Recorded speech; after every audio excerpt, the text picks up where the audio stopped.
Alhamdulillahi Rabbil Alamin wa bihi nasta'in ala umuri dunya waddin wa ala alihi wa sahbihi ajma'in. Amma ba'du. Pertama dan yang paling utama, marilah kita panjatkan puji syukur kita atas kehadiran Allah Subhanahu wa taala, yang mana oleh Allah yang telah menciptakan 7 petala langit tanpa tiang dan 7 petala bumi tanpa landasan. Dan yang mana oleh Allah yang telah memberi kita beribu-ribu nikmat, baik itu nikmat iman, nikmat Islam, nikmat sehat badan, waras pikiran, sehingga kita dapat berkumpul di malam yang berbahagia ini.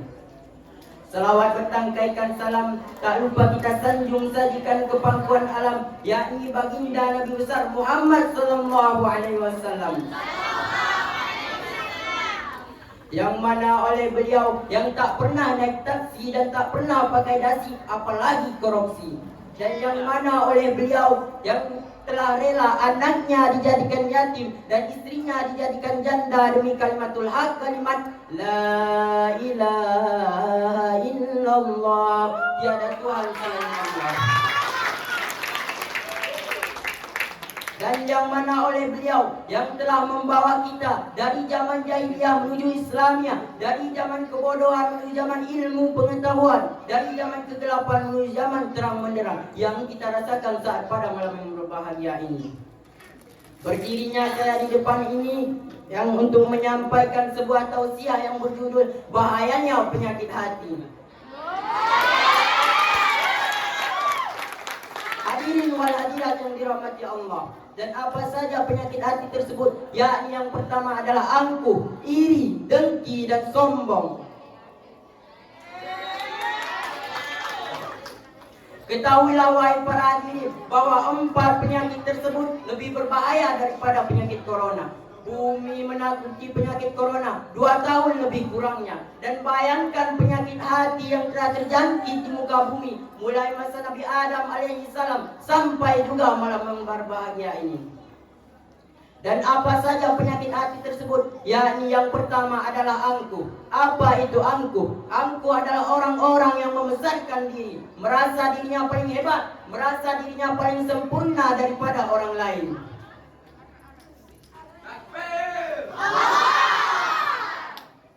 Sebagaimana dalam firman Allah dalam Al-Quran surat Al-Luqman yang berbunyi, A'udzu billahi minasyaitonir rajim. Bismillahirrahmanirrahim. Wa la tusa'ir haddaka lin-nasi wa la tamsi fil ardi maraha.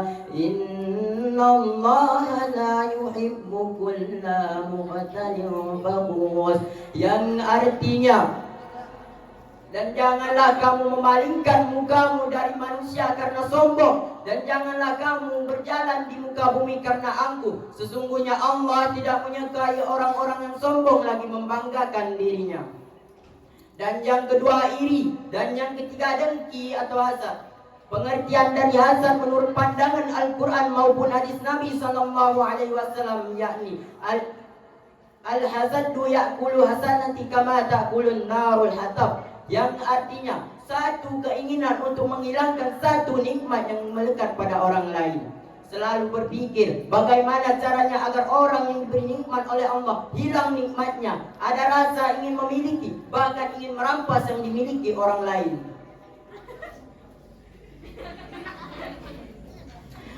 Ketahuilah wahai para hadirin bahwa semua yang ada di dunia ini dan semua yang kita miliki di dunia ini itu hanyalah sebuah titipan dari Allah. Anak, harta, tahta, wanita, itu hanyalah sebuah titipan daripada Allah Subhanahu wa taala.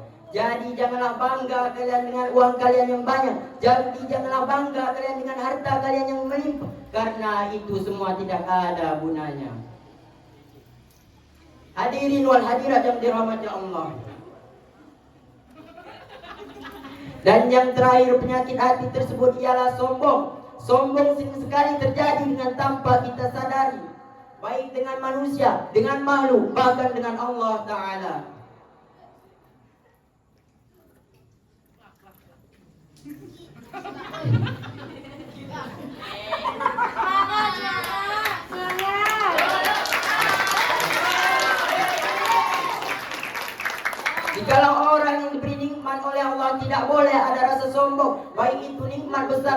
nikmat kecil.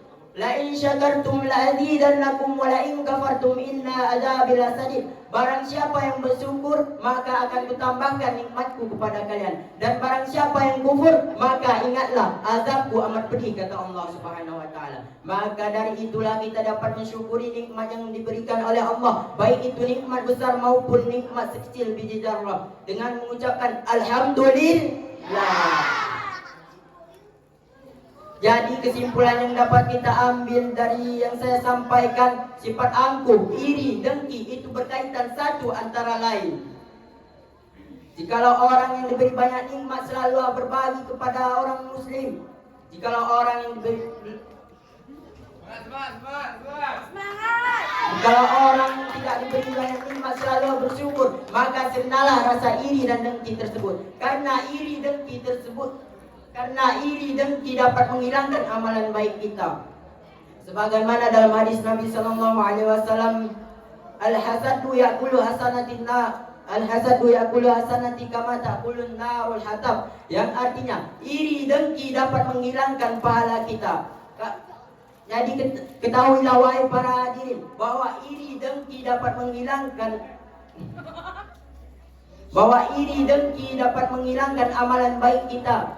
Kalau tidak ingin hilang, jangan SMS. Susah melihat orang senang, senang melihat orang susah.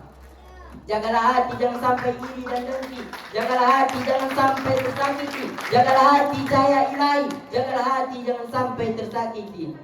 Hanya itulah yang dapat saya sampaikan. Lebih dan kurang saya mohon maaf sebesar-besarnya. Yang benar datangnya dari Allah, dan yang salah datangnya dari saya pribadi.